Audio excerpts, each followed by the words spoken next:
Hello brothers and sisters, thank you very much for watching. My name is Don. I'm very grateful to my brothers and sisters out there and subscribers. Good wishes to Angel Fairy 1, who's been kind enough to give me nice comments. Hope you keep them well. I want to do a video, as the title suggests, should Christians go to church on Sunday? That's a very good question. I'm sure you want to know. I'm not talking about worship on Sunday. You can do that. I'll speak more about that. You can worship any day privately at home. But should Christians go to church on Sunday? I like to, my channel is about preaching the truth. I do this not to gain any financial gain. You won't see me advertising any products on my channel, nor asking for money or promotional things that I get paid for. I don't sell gold or anything or products, as I said. I just want to help people find out, I just want people to know the truth. And that's, because Jesus said, the truth sets you free from pagan teachings. Let's see what the Bible says about the Sabbath keeping. The day of rest, going to worship, go to church on Sunday to worship. Well, I'm reading the 10 Commandments, chapter 20 of Genesis, verse 8. So it's very, very important. One of the 10 Commandments. Observe the Sabbath and keep it holy. I know he's talking about the Jews at the time, but I'll get on to that. Observe the Sabbath and keep it holy. You have 6 days in which to do your work, but the 7th day is a day of rest dedicated to me. On that day no one is to work, neither you, your children, your slaves, your animals, nor the foreigners who live in your country. This is the reason why. In 6 days I, the Lord God Yahweh, made the earth, the sky and the sea and everything in them, but on the 7th day I rested. That is why the Lord blessed the Sabbath and made it holy. So that's why he wants people to, make that a day of rest, because he created things in 6,000 years, and then 7th day he rested, and he wants us to keep that free so we can worship him. See that the Sabbath is very important. And also again in Exodus chapter, it's Exodus 31:16 to 17. Again, how important the Sabbath is. Sabbath, the day of rest. The Lord commanded Moses to say to the people of Israel, keep the Sabbath, my day of rest, because it is a sign between you and me for all time to come. So it's a sign, or mark as it were, to show that you and I, the Lord, have made you my own people. You must keep the day of rest because it is sacred. So whoever does not keep it but works on that day is to be put to death. That was in the Old Testament. You have 6 days in which to do your work, but the 7th day is a solemn day of rest dedicated to me. So it's the 7th day. Whoever does any work on that day is to be put to death. The people of Israel are to keep this day as a sign of the covenant. It always talks about sign. That's the second time. It is again, it is a permanent sign between you people of Israel and me. Again, see, because he made the heaven and earth in 6 days, on the 7th day I start working. Right, so it's the 7th day, or the Lord's day as it were, but let's see what, I'll show you a little clip what the Pope says. You won't believe this. You know, the Pope represents the Catholic Church. The seventh day, to him, is Sunday.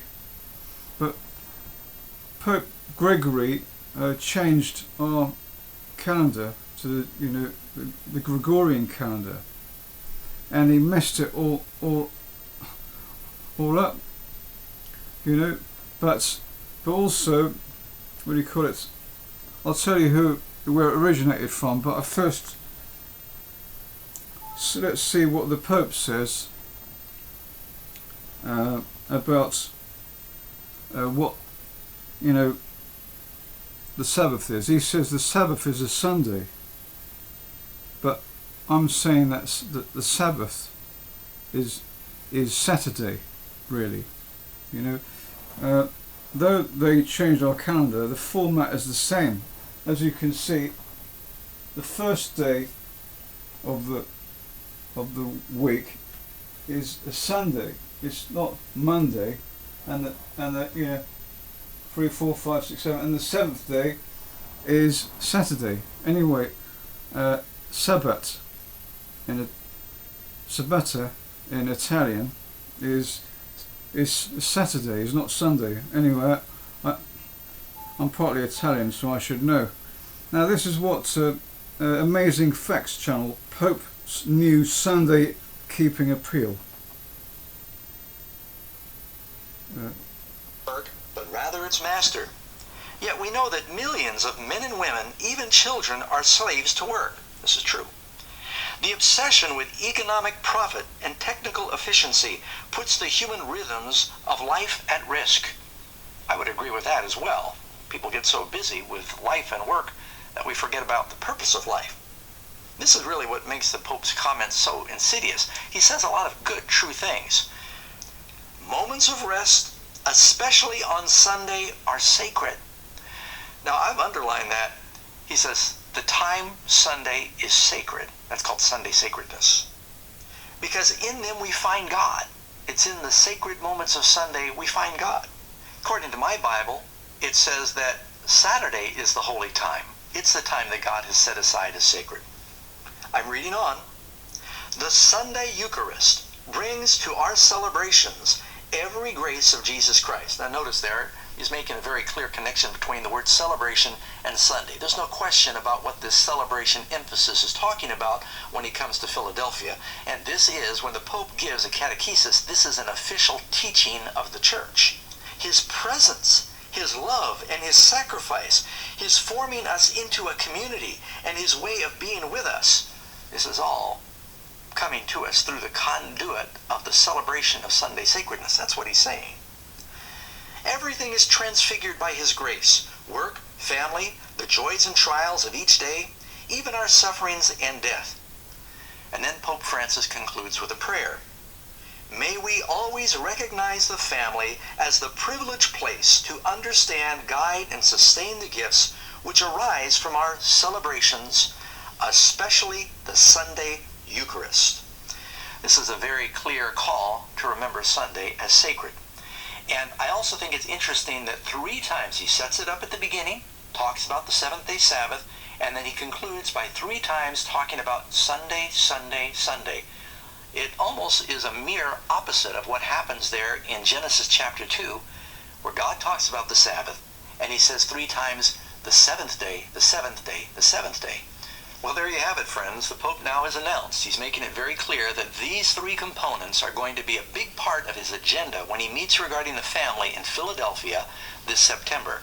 Talking about celebration, work is related to the Sabbath, and prayer is related to the Sabbath. He'll probably tie all these things together. But this is going to be a platform for pushing Sunday sacredness. We knew these things were going to happen. Now, just in case you think I'm... Can you believe that Pope represents the Catholic Church, the head? He actually said that Sunday is the Lord's day and it's sacred. No, but as he said, it's Saturday is meant to be the Sabbath. You see, and also, where does this originate from? It goes way back to Constantine, but I will, show you a little clip about that. Originally, all false teachings of today, from the, in a Catholic Church or whatever, false Christianity comes from ancient Babylon. Sun worship originated in Babylon with Nimrod, and then it goes down into the time where Constantine became a Roman emperor and converted pagan Rome to Christianity when he was converted. But I will show you a little clip of that. I will show you a little clip who made Sunday the holy day of worship and changing it from Saturday, which is holy, to Sunday, the pagan day. You get it Sunday, it gives it all away. It's this worship of the sun. And we'll show you a little clip from Be Ye Separate channel called Constantine and the Pagan Sunday. To some Christian leaders, it made sense to take advantage of the popularity of Sunday, especially since Sunday observance would make Christianity more attractive to the pagans, who already worshiped the sun on that day. For example, the Roman Emperor Constantine was, like Aurelian and Diocletian before him, a worshipper of the sun. He was the first emperor to profess belief in Christianity. It was during a crusade against his rivals that he was supposedly converted to Christianity. Sympathetic biographers claim that before a climactic battle near Rome, Constantine saw a vision of a flaming cross in the sky. He credited this vision with his subsequent victory and declared himself to be a Christian. Historians debate whether or not Constantine's conversion was genuine, since he maintained his pagan superstitions throughout much of his reign. He consented to baptism only as he lay on his deathbed. Still, his reign did mark a dramatic turning point in the history of Christianity. In 313, with the agreement of his co-emperor Licinius, he effectively legalized the Christian religion. The reign of Constantine the Great forms one of the epochs in the history of the world. It is the era of the dissolution of the Roman Empire, the commencement, or rather consolidation, of a kind of Eastern despotism, with a new capital, a new constitution, and finally, a new religion. Was Constantine converted to Christianity, or was it the other way around? Who knows? But what's important to us today is that what emerged was a different kind of church, a different kind of state. In fact, the two were so blended together, it was hard to see where one ended and the other began. It seems that Constantine's personal religion was a mixture of Mithraic sun worship and Christianity. According to his Christian biographer Eusebius, he taught all his armies to zealously honor the Lord's Day, Sunday, referring to it as the day of light and of the sun, distinctly pagan terminology. Take a look at this passage from his famous Sunday Law of AD 321. On the venerable day of the sun, let the magistrates and people residing in cities rest, and let all workshops be closed. In the country, however, persons engaged in agriculture may freely and lawfully continue their pursuits.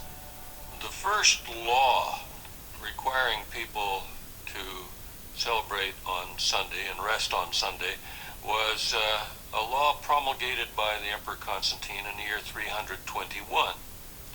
And he does it without any reference to Christian theology or Christian ideas. He says to abstain from labor on the venerable day of the sun, which is an allusion to the fact that the sun was becoming more and more the object of worship.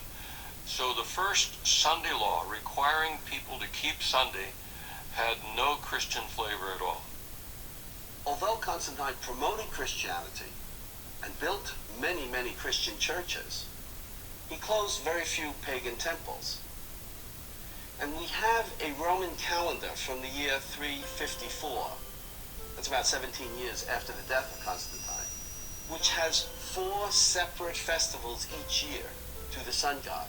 It shows that the sun god survived not only Constantine, but into the reigns of his immediate successors. You can see quite clearly that it was the pagan Roman Constantine, and when he was converted to Christianity, to appease the pagans, sun worshipper, he mixed Christianity with the pagan worship. Moving Sabbath to the Sunday, Saturday to the Sunday worship.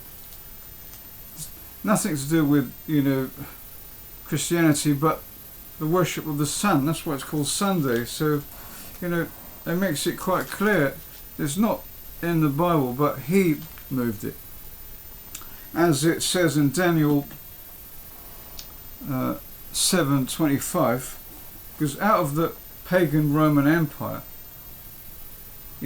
followed on, you got the Roman papacy, Catholic papacy, that came out of the beast, fourth beast, as it were.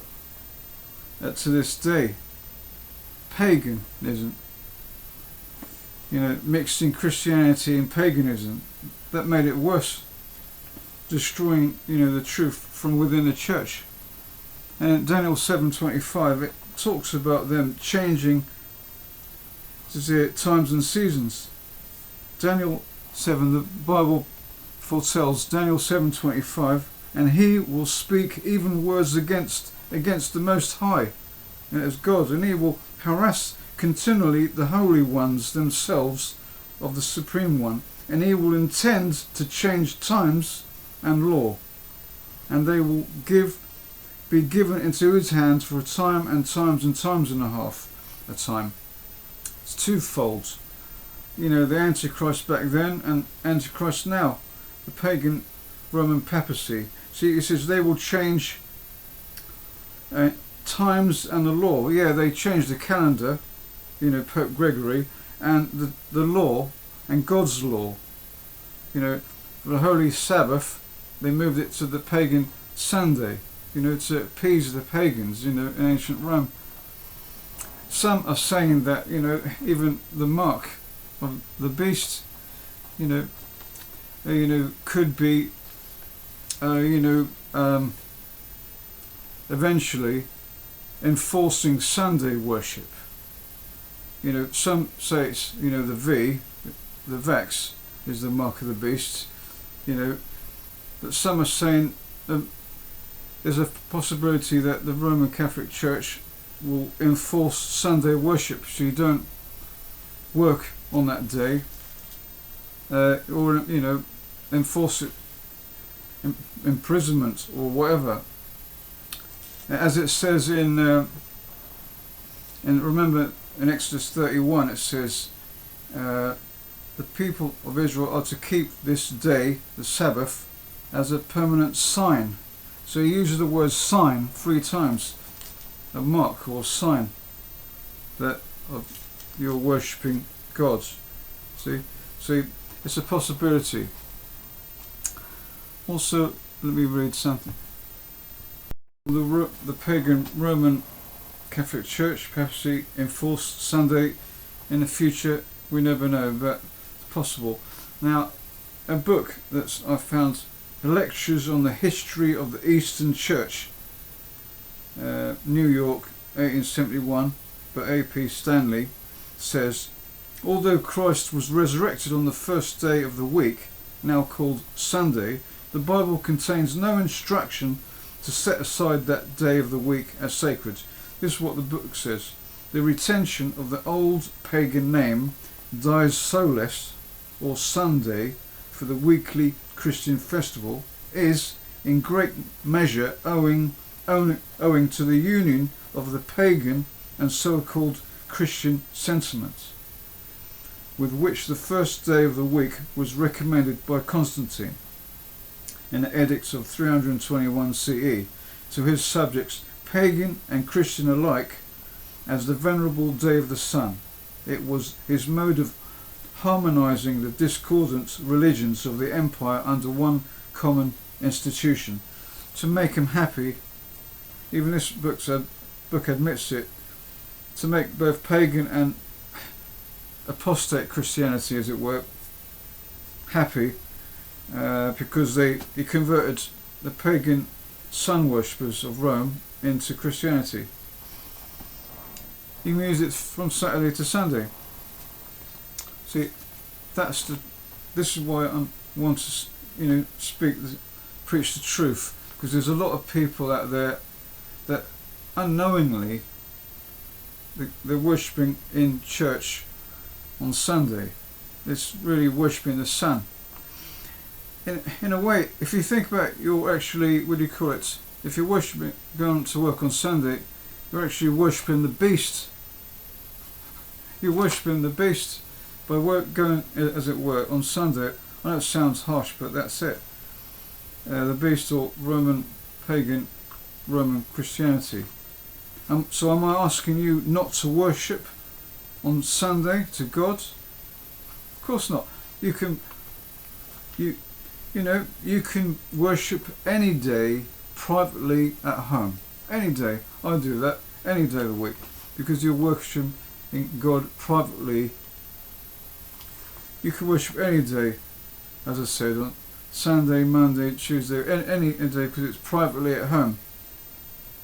But I'm talking about going to church on Sunday. That's the difference. People are going on Sunday. Instead, it should be Saturday or any other time in a week. Am I asking you to keep the Sabbath? The Saturday? But as Christ ended the law of the Old Testament, of course, to the Jews, they still are required today to shut all the shops and keep Sabbath holy, so they can spend time. We should all spend, a day of rest to remember God and His Son who died for the sins of the world. So I'm not asking you to keep the Sabbath. If you're a Jew, you're supposed to. But as a Christian, Christ ended the law, so I can't judge you if you keep it or not. It's up to you. If you, inside consciousness, your conscience, what does it say? It's up to you entirely, because I'll read what Colossians 2:13-16 says. God kindly forgave us all our trespasses and blotted out the handwritten documents against us. That is the Old Testament laws, but not the Ten Commandments, which consisted of decrees and which was in opposition to us. Therefore let no man judge you in eating and drinking, in respect of a festival or an observance of the new moon or of a Sabbath. Actually admits there. So if a person was under the Mosaic law and was judged guilty of profaning the Sabbath, he was to be stoned to death by the whole congregation. But since Christ, ended the law, as it says here, therefore let no man judge you in eating and drinking, or in respect of a festival or observance of a new moon or Sabbath, because God kindly forgave us of all our trespasses through Christ. And that was Colossians 2:13-16, and let me read Romans 10 verse 4. Romans 10 verse 4 says, for Christ is the end of the law, the Old Testament laws, so that everyone exercising faith may have righteousness. So it's entirely up to you. So worship any day of the week at home, but in church avoid Sunday worship because it's pagan. But Saturday or any other day of the week you can go to church. Sabbath it's really Saturday, and as it says there, do you have to keep the Sabbath? If you're a Christian, as it says there, Christ ended the law, so it's entirely up to you. So do not let anyone judge you, it says there in Colossians 2:13-16. So it's up to you. But all I'm asking you is, are you pleasing God if you're going to church on Sunday when it's really man-made pagan law passed by Constantine and brought down to this day, and not God's law? It's not really a Sabbath. I want you to think about it.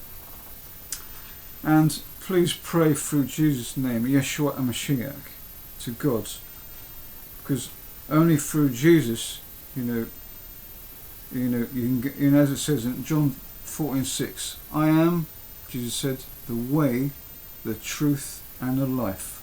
So only through Jesus, He is the truth, He is the way, and He's the life. Again, forgiveness of sin and salvation.